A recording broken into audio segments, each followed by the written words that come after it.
Boss, cricket और राजनीति में एक चीज कॉमन है, जब कोई टीम हारने लगती है ना तो अक्सर उसकी लाइन लेंथ बिगड़ने लगती है, और कांग्रेस का भी सेम टू सेम हो रखा है। 2 महीने पहले तक मोदी का मामला खत्म बताने वाली कांग्रेस पार्टी और इंडी अलायंस का हाल इस वक्त यह है कि वो वाइड बॉल पर वाइड बॉल डाल रहे हैं, नो बॉल पे नो बॉल डाले जा रहे हैं। और टीम मोदी की बैटिंग लाइनअप आप देख लीजिए, इतनी लंबी है, जो आता है वही छक्का मार के चला जाता है। भाई ओपनर तो मोदी शाह हो गए, 1 डाउन पर योगी आ रहे हैं, उसके बाद हिमंता आते हैं, फिर फडणवीस आ जाते हैं। मतलब इतना लंबा बैटिंग लाइनअप है और कांग्रेस फुल टॉस देती है इनको मारने के लिए। मतलब दोनों टीमों में मैच ही नहीं दिख रहा। और आज तो कांग्रेस ने अलग लेवल का ब्लंडर कर दिया। एक तरह से आप इसे महाराष्ट्र और झारखंड चुनाव का एग्जिट पोल भी मान सकते हैं। महाराष्ट्र और झारखंड का बयानबाजी वाला एग्जिट पोल क्या संकेत दे रहा है, आज क्या नया ब्लंडर हुआ है, यह देखने से पहले यह देखिए कि कांग्रेस जब जब बयानबाजी की मर्यादाएं तोड़ती है तब तब यह संकेत होता है कि कांग्रेस समझ गई है कि गेम उसके हाथ से निकल चुका है। और मैं आपको उदाहरण से बताता हूं, फिर आज की बात करूंगा। जैसे साल 2007 चुनाव था गुजरात का, सोनिया गांधी ने बयान दिया था कि मोदी को मौत का सौदागर बता दिया था। नतीजा क्या हुआ? बीजेपी की बंपर जीत हुई। फिर साल 2014 लोकसभा का चुनाव था, सलमान खुर्शीद ने नरेंद्र मोदी के लिए नपुंसक शब्द का इस्तेमाल किया था। नतीजा, नरेंद्र मोदी पहली बार प्रधानमंत्री बने, बीजेपी की बंपर जीत। साल 2017 गुजरात विधानसभा चुनाव, मणिशंकर अय्यर ने मोदी को नीच आदमी बता दिया था। नतीजा, बीजेपी की ऐतिहासिक जीत हुई। साल 2019 लोकसभा चुनाव था, बयान था राहुल गांधी का, जिन्होंने कहा था कि पब्लिक दौड़ा दौड़ा कर डंडे मारेगी। नतीजा, नरेंद्र मोदी दोबारा सत्ता में आए, बीजेपी की बंपर जीत हुई। इसी तरह 2022 में गुजरात विधानसभा चुनाव, खड़गे ने मोदी की तुलना रावण से कर दी थी, बीजेपी की ऐतिहासिक जीत हुई थी गुजरात विधानसभा चुनाव। यानी जब जब कांग्रेस के नेता नरेंद्र मोदी पर पर्सनल अटैक करते हैं, ऐसी बातें बोलते हैं जो लोगों को हजम नहीं होती, वो संकेत होता है कि कांग्रेस समझ गई है कि बॉस अब मोदी का विकेट नहीं गिराने पाने वाले हम। और इसी कड़ी में आज का नया सियासी ब्लंडर जुड़ गया। पीएम मोदी और सीएम योगी ने जिस तरह से हिंदू एकता का अभियान छेड़ दिया है, उससे इंडी गठबंधन में बौखलाहट का लेवल इतना हाई हो चुका है कि अब पीएम मोदी और सीएम योगी पर पर्सनल अटैक शुरू हो गए। सीएम योगी की तुलना आज आतंकी से की जा रही है, उनके भगवा वेशभूषा पर सवाल उठाए जा रहे हैं। पीएम मोदी के खिलाफ भी व्यक्तिगत टिप्पणियां तेज हो रही हैं, हमले तेज हो रहे हैं। ये व्यक्तिगत हमले कोई राह चलता व्यक्ति नहीं कर रहा, बल्कि कांग्रेस पार्टी के अध्यक्ष मल्लिकार्जुन खड़गे कर रहे हैं। वो सीएम योगी के पीछे हाथ धोकर पड़े हुए हैं। कल उन्होंने सीएम योगी की साधु संत वाली वेशभूषा पर सवाल उठाए, आज उनकी तुलना आतंकी से कर डाली, आरोप लग रहा है। एक बार सुनिए कांग्रेस अध्यक्ष ने कैसे सीएम योगी पर आपत्तिजनक टिप्पणी की है, उसके बाद बताऊंगा कि कांग्रेस अध्यक्ष ने एक बड़ी गलती कैसे कर दी। क्योंकि जो साधु संत होता है वो सबके लिए होता है, बाटो काटो में क्यों जा रहे हैं? लोगों को बोलते हैं बटेंगे तो कटेंगे, ये साधु का काम है, नाथ पंथ का काम है। अरे ये काम कोई टेररिस्ट बोल सकता है, आप नहीं बोल सकते। आप एक मठ के एक व्यवस्थापक हो और आप सब संसार छोड़ के क्या बोलते गेरुआ कपड़ा डाले, साधु संत बनने के लिए डाले, क्या मोदी के जैसा झूठ बोलने के लिए डाले? अब मल्लिकार्जुन खड़गे के इसी बयान पर बवाल मचा हुआ है। बीजेपी कह रही है कि मल्लिकार्जुन खड़गे ने योगी आदित्यनाथ की तुलना आतंकी से कर दी। उनके बयान की तुलना आतंकी से क्यों कर दी भाई? मल्लिकार्जुन खड़गे बहुत सीनियर नेता हैं, वो अच्छी तरह जानते हैं कि इस तरह के बयान से क्या नुकसान हो सकता है।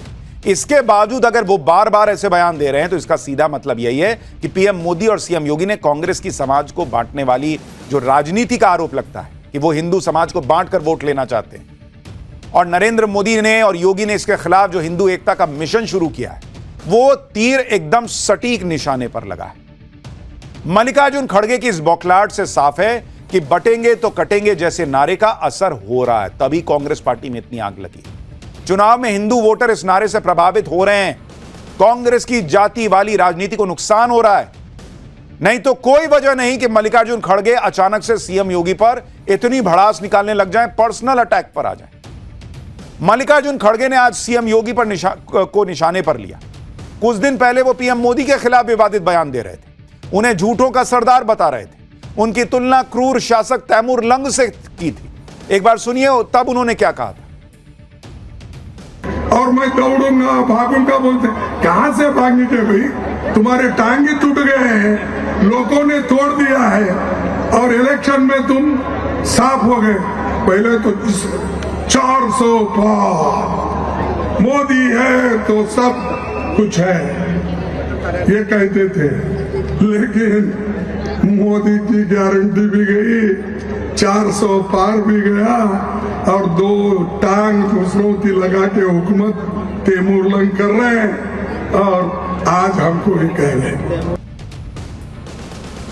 यानी मोदी योगी दोनों पर कांग्रेस पर्सनल अटैक कर रही है, तैमूर लंग बता रहे हैं मोदी। और आप क्रोनोलॉजी समझिए, पहले पीएम मोदी पर विवादित बयान, फिर सीएम योगी की तुलना, उनके बयान की तुलना आतंकी से। लेकिन हम इन हमलों से ना पीएम मोदी पीछे हट रहे हैं ना सीएम योगी। पीएम मोदी तो लगातार कांग्रेस की जाति वाली राजनीति के खिलाफ देश को आगाह कर रहे हैं, उसे देश के खिलाफ सबसे बड़ी साजिश बता रहे हैं। आज श्री स्वामी नारायण मंदिर की 200वीं वर्षगांठ समारोह को संबोधित करते हुए भी पीएम मोदी ने इस खतरे के प्रति चेताया। यानी ऐसा नहीं है कि सिर्फ इलेक्शन की रैली में जा रहे हैं तो वहां वोट बोल दे रहे हैं क्योंकि वोट चाहिए। वो हिंदुओं को बता रहे हैं वोट देना है तो काम पे दे दो ना, लेकिन जाति में बढ़ के वोट दोगे और जाति वाली राजनीति में फंस के वोट दोगे तो देश बर्बाद हो जाएगा। ये नरेंद्र मोदी बता रहे। एक बार सुनिए पीएम मोदी ने क्या कहा, फिर आपको बताऊंगा कि सीएम योगी भी कैसे ताबड़तोड़ जवाब दे रहे हैं। दुर्भाग्य से निहित स्वार्थ के लिए, छोटी समझ के कारण, भारत के उज्जवल भविष्य के महत्वाकांक्षी उद्देश्यों को भूल करके कुछ लोग समाज को जाति में, धर्म में, भाषा में, ऊंच और नीच में, स्त्री और पुरुष में, गांव और शहर में न जाने किस प्रकार से टुकड़े टुकड़े टुकड़े में बांटने की साजिश चल रही है। हम उसकी गंभीरता को समझे, उस संकट को समझे और हमें सबने मिलकर के ऐसे कारनामों को पराजित करना ही होगा। यानी नरेंद्र मोदी का फोकस सिर्फ चुनाव नहीं बल्कि देश का भविष्य है। और आप यह भी देखिए कि हिंदू एकता के लिए पीएम मोदी कितना बड़ा रिस्क भी ले रहे हैं। वो राजनीति में पहले से सेट जाति की राजनीति के पैटर्न को तोड़ने का प्रयास कर रहे हैं। उन्होंने महाराष्ट्र चुनाव को हिंदू एकता का लिटमस टेस्ट बना दिया कि जाति की बात नहीं करो, हिंदू एकजुट है कि नहीं ये बताओ। और अब चुनाव में सबसे बड़ा टेस्ट तो नरेंद्र मोदी और हिंदुओं का है। नरेंद्र मोदी की अग्नि परीक्षा इस बात को लेकर है कि अपने 10 साल के कार्यकाल में उन्होंने हिंदू संस्कृति, हिंदू दर्शन के लिए जो किया वो कितना है, काफी है या नाकाफी है, यह साबित होगा। हिंदुओं का टेस्ट इस बात पर होगा कि क्या वो इस चुनाव में जातियों की बेड़ियों को तोड़ पाएंगे या पहले की तरह जातियों में बंटकर ही वोट देंगे। नरेंद्र मोदी ने पहले से हावी जाति की राजनीति को नकारकर एक नई लकीर खींच ली है। एक रहेंगे तो सेफ रहेंगे जैसे नारे देकर ये उम्मीद कर रहे हैं कि हिंदू वोटर कांग्रेस की जाति वाली राजनीति के जाल में नहीं फंसेगा। मतलब पीएम मोदी ने राजनीति की रटी रटाई लाइन पर न चलकर एक नया पेंडोरा बॉक्स खोल दिया। इसका उन्हें नुकसान भी हो सकता है, फायदा भी हो सकता है। लेकिन पीएम मोदी शायद इस वक्त सियासत के नफा नुकसान के आगे की बात सोच रहे हैं। वो देश के खिलाफ इसे बड़ी साजिश बता रहे हैं और लोगों को बार बार कह रहे हैं कि बचो बॉस, क्योंकि ये जाति में बंट गए तो फिर देश जो है ना वो बंटकर ही आगे बढ़ेगा और फिर रफ्तार क्या होगी सोचो। आप देखिए कि बटेंगे तो कटेंगे जैसे नारे से कैसे पूरे विपक्ष में खलबली मची।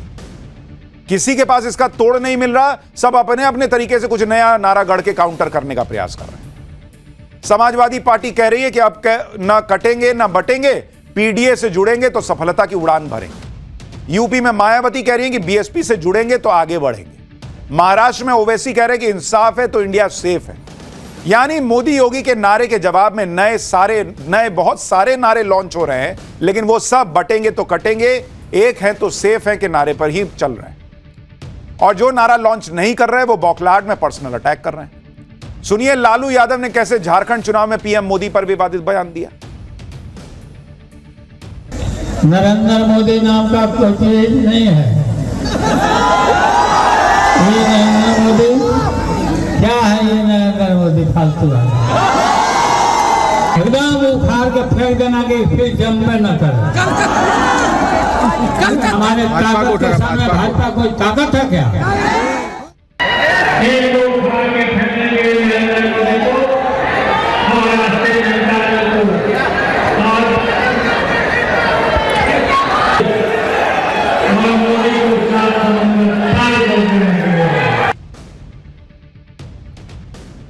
यानी जहां देखिए वहां नरेंद्र मोदी पर पर्सनल अटैक हो रहा है, योगी पे पर्सनल अटैक हो रहा है।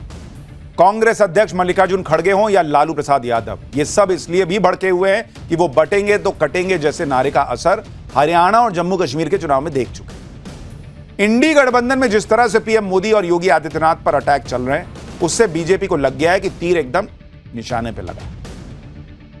इसलिए आप देखिए बीजेपी ने डंके की चोट पर ऐलान कर दिया कि महाराष्ट्र चुनाव अब पीएम मोदी के एक रहेंगे तो सेफ रहेंगे के नारे पर ही होगा।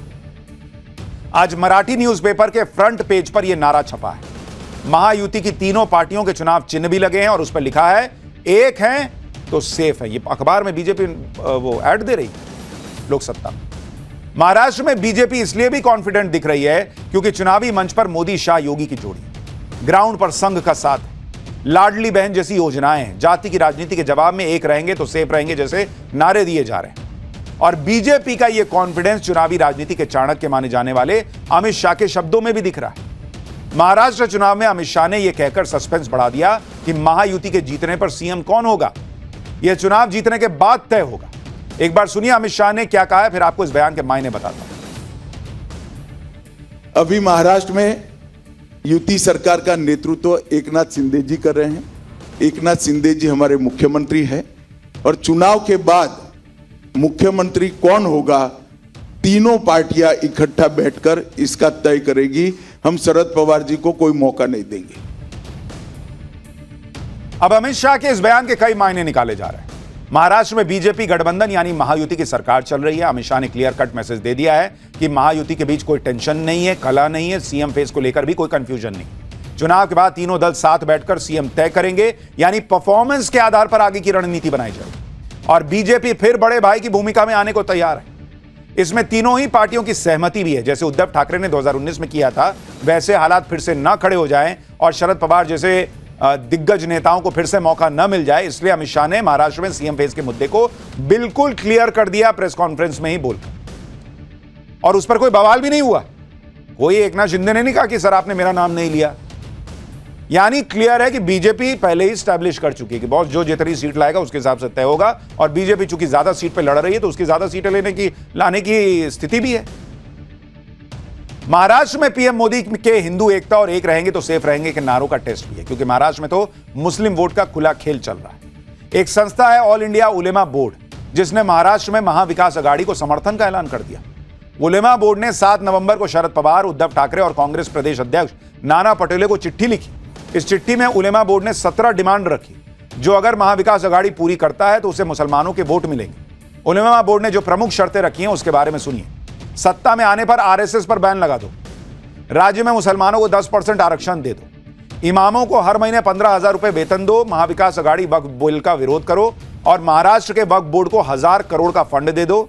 महाराष्ट्र वक्फ बोर्ड में 500 लोगों की भर्ती हो, पुलिस भर्ती में मुसलमानों को प्राथमिकता दो, विवादित लोगों के खिलाफ कानूनी कार्रवाई करो। अब इस तरह से कोई शर्त रख के और कह रहा है कि ये कर दो तो वोट देंगे, तो उसमें सेक्युलरिज्म खतरे में नहीं पड़ रहा।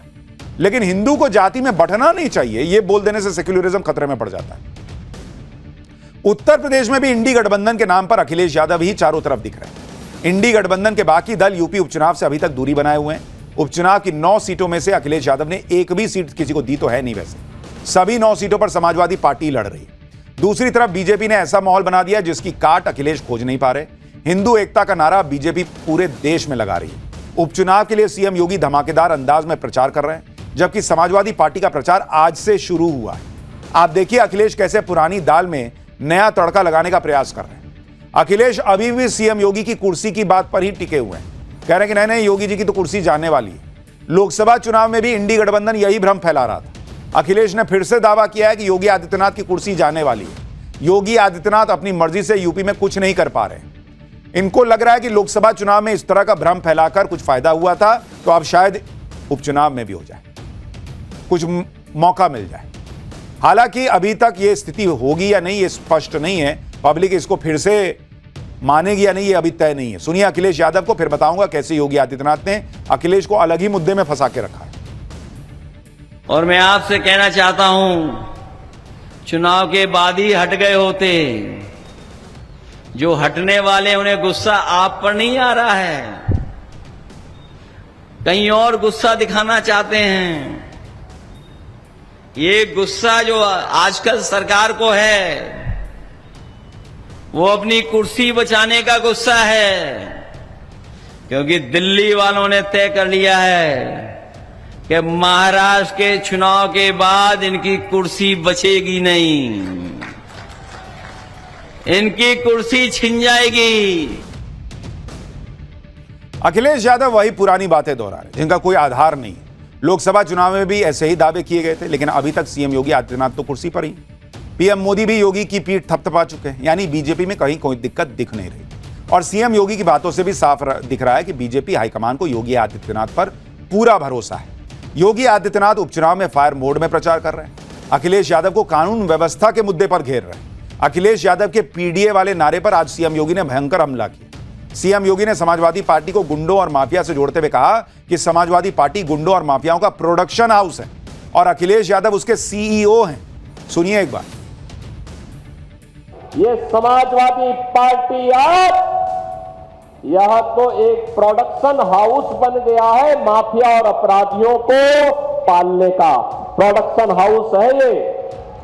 यानी जहां पर हर दुर्दांत अपराधी, हर दुर्दांत माफिया, हर दुर्दांत दुष्कर्मी जहां से पैदा होता है, और इसके सीईओ अखिलेश यादव है, इनका ट्रेनर शिवपाल यादव है। और इसीलिए मैं आपसे कहने के लिए आया हूं कि बहनों और भाइयों, ये माफिया और ये अपराधी किसी के नहीं हुए,